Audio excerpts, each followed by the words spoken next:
Hey, and welcome back to another episode. I'm your host, Tim. And before we get started, I just wanted to say thank you to every new subscriber, follower, and listener who has joined us recently. Thank you for showing up, and thank you for sharing this episode with other people.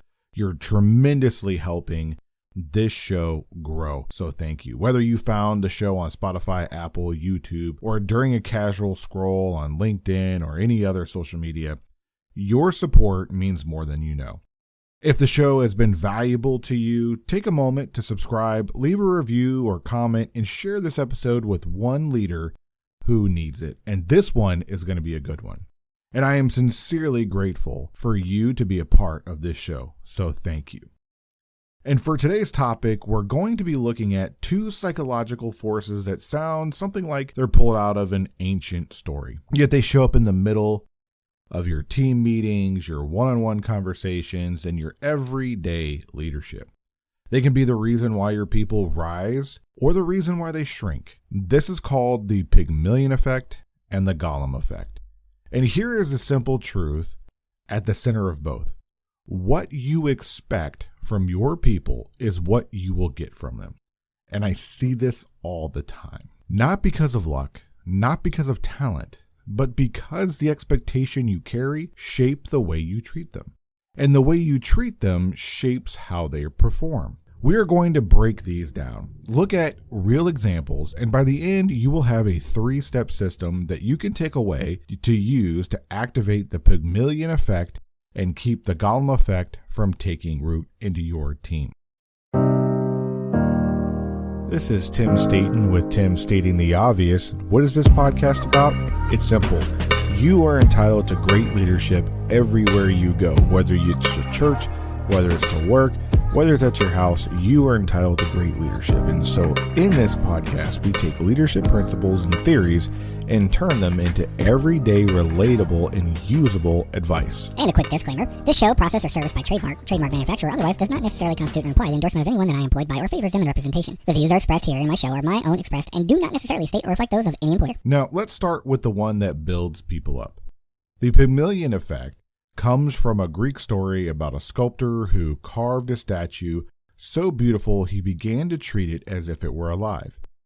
He believed in it so deeply that the gods, according to the myth, brought the statue to life. In 1968, psychologists Robert Rosenthal and Lenore Jacobson took this idea into an elementary school and tested it. They randomly picked a group of students and told teachers these kids scored in the top 20% on special tests. Expect big things from these kids. There was no test. They were just regular kids. Yet by the end of the year, those bloomers outperformed everyone else, not only in grades, but even in measured IQ tests. The difference became from how teachers treated them to the teachers offering more time, more attention, and more encouragement, and more challenging questions. Their expectations shaped a new reality. You see, this is the Pygmalion Effect at work. It builds what you invest in. It withers what you ignore. Now let's give a look at the other side, the Golem Effect. In folklore, a golem is a creature formed from clay, brought to life to serve a purpose. Yet it often becomes clumsy, destructive, and limited by whatever its creator believed about it. The Golem Effect describes what happens when you expect less from someone. In the same study, the students who were not labeled as bloomers received less attention, less challenge, and less belief. Their performance dropped. In the workplace, it sounds like this. John is a good guy, but he's not a closer. Lisa can handle admin, but I would not rely on her with, certain clients. I worked with an executive who had a list of B players on their team. Everyone could feel it. Those employees got weaker territories, less coaching, and were first to be blamed when things broke down. Eventually, they started living up to their label. But when we took labels away and gave them the same level of coaching, challenge, and expectation that the top performers received, 70% of these folks hit their goals within 2 quarters. The Golem Effect isn't about talent. It's about the quiet expectations that hover around a person. Over time, those expectations become the ceiling in which they operate under. And here's the truth. You are shaping your team every day through your expectations. You're either building Pygmalions or you're shaping golems. Now let's take a quick look on how to make this practical, right? So what can you do about it? You can't simply hope for the best. You need a process. And so here's a 3-step Pygmalion leadership framework. You can use it and watch your team rise. You need to look at your labels. You need to do an audit label. That's step 1. Set aside 10 minutes this week. Write down every name of your team, and beside it, write the first 3 words that come to your mind, and be honest. Then ask yourself, is this based on real data or assumptions that I have carried for far too long? So I've watched leaders call soldiers and folks lazy or unmotivated. And then when we check the numbers, those same soldiers had the same metrics as top performing people in the organization, but they had a label attached to them. And so that label was wrong. And so that story that those leaders needed to tell themselves needed to change. And so if the data does match the label, change the label of which you would like them to be sculpted into and start treating them that way. So that's step 1, audit your labels. Step 2, engineer your signals. High expectations are not about cheerleading. They're about showing up in consistent behaviors. For each person on your team, write down a stretch goal in public, right? How can you help these people grow publicly? Give them the tools or training that they need. Sometimes people lack tools and training because we didn't give it to them, but we expect them to do things that they've never been exposed to or that they've never had the opportunity to rise to the occasion on. Then we need to check in with curiosity rather than judgment. And this is huge. When you check in on somebody and you go, hey, how is this thing going? What are we doing about it? You need to check in it with as like a kid asking questions for clarity and understanding versus questions of, are you doing this the right way? Are you doing this the way that I would have do it? Are you doing this the way that I would have seen a top performer on my team do it? Those 2 questions and those 2 perspectives aren't the same. So check yourself on that. Then you need to celebrate the process, not only the final result, but the wins along the way, the small wins along the way. And this signals to build belief, and these signals build a belief in yourself and around the person that we're developing and building into you are an A player. You are a top tier performer. You are the best and talented that we have. And the last and final step for step 3 is you need to catch the golem early on. So I would offer up once a quarter, have an expectation reset conversation. You need to ask 2 questions. What do you think I expect from you? And then the other one is, what do you need from me to reach that? You'll be surprised at what you'll uncover. I talked to some folks and I had some one-on-ones, and the leader believed that his leader viewed him as reliable, but not strategic. In reality, the leader saw him as a future executive and a future leader materially in the organization. And these expectations had never really been talked about. And once they hammered these expectations out and the roles out and what they thought that this person was moving forward as a strategic thinker, as a mover and shaker in the organization, that person's behavior did change. And they're like, oh yeah, you do believe I am this, so I'm going to make that change.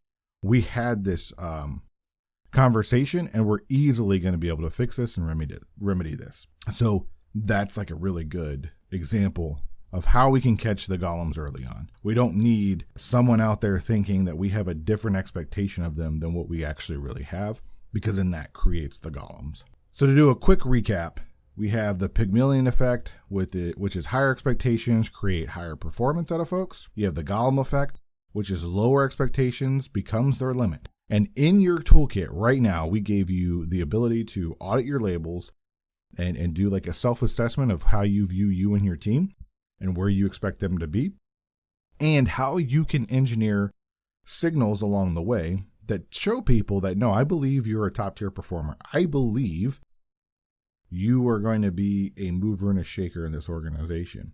And then we can reset expectations when it comes up to folks who we think we might not have the right expectation set. So we need to reset that. Okay, now I want to share like a real life true story about how this plays out.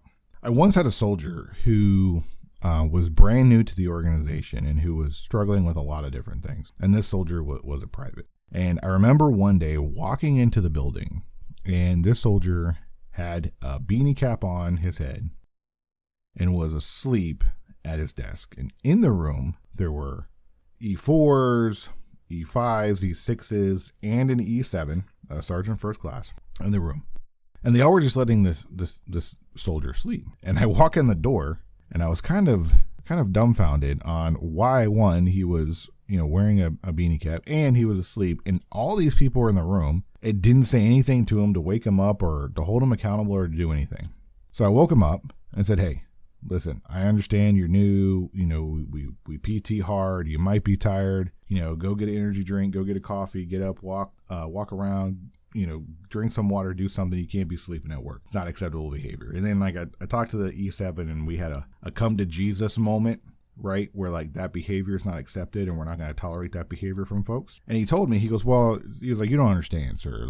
He's just not that good. And no matter what we do, he's just not living up to the occasion. So I've just written him off.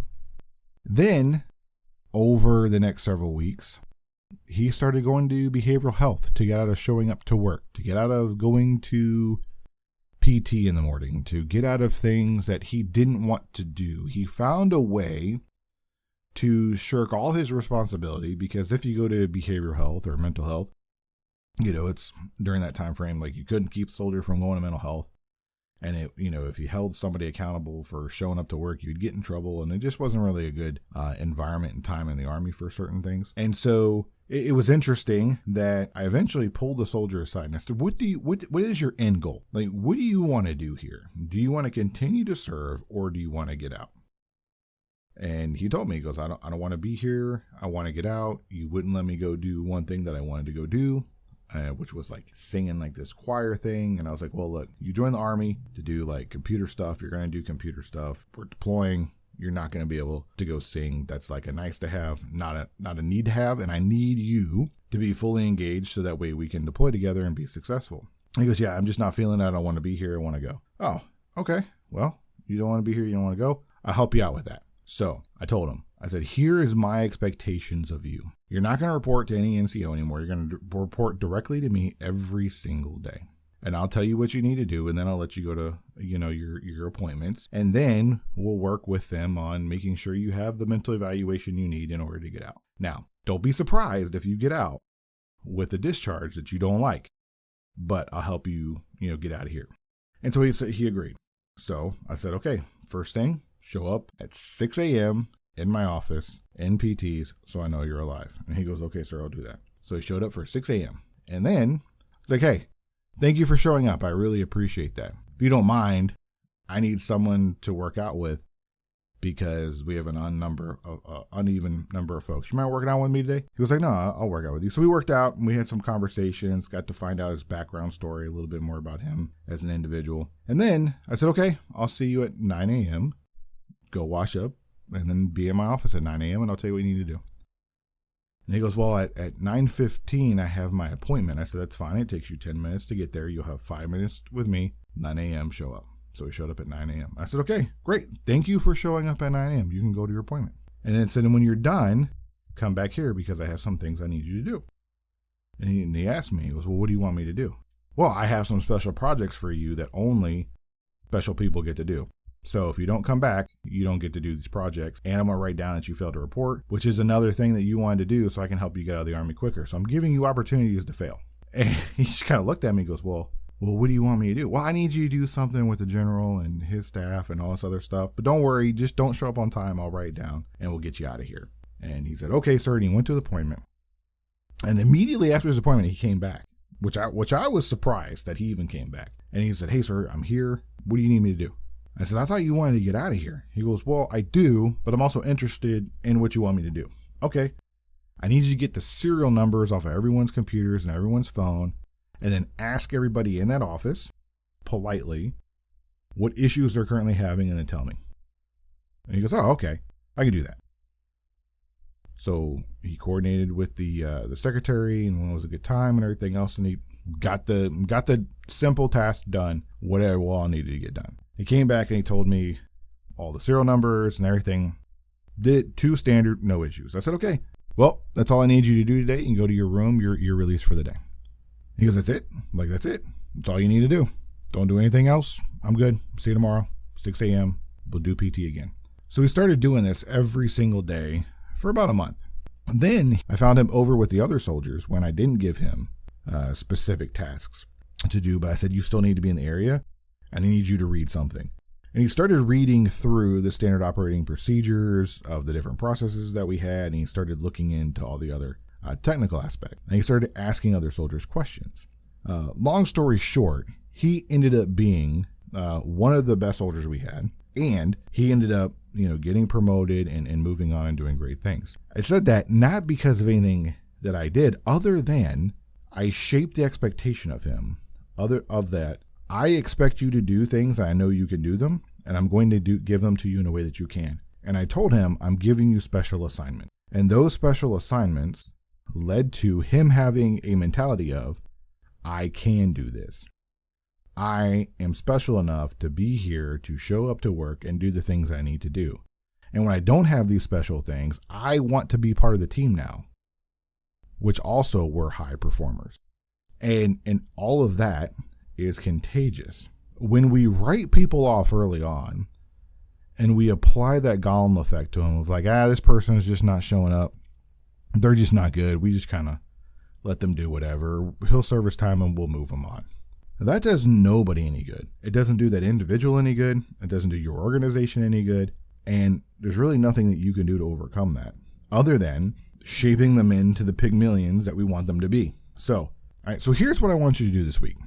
Complete your label audit inventory by like Monday or Tuesday. Then identify one person you may have underestimated and offer them a clear Pygmalion signal. Whether it's a stretch goal, encouragement, or one-on-one coaching session, go ahead and do that. Then do that for a little bit, and then send me a note. Find me on, LinkedIn or X, YouTube, whatever. Find a platform, and then let me know what happened. And I want to share it. I want to share the most powerful stories that I get back in the next episode. And if this resonated with you, subscribe, leave a review, and share it with another leader who might be carrying unspoken expectations of other folks and that they could benefit from this. And that's it for today. Remember, your team does not rise to the occasion. They rise to the expectations you set. So thanks for stopping by. I'm Tim Staton,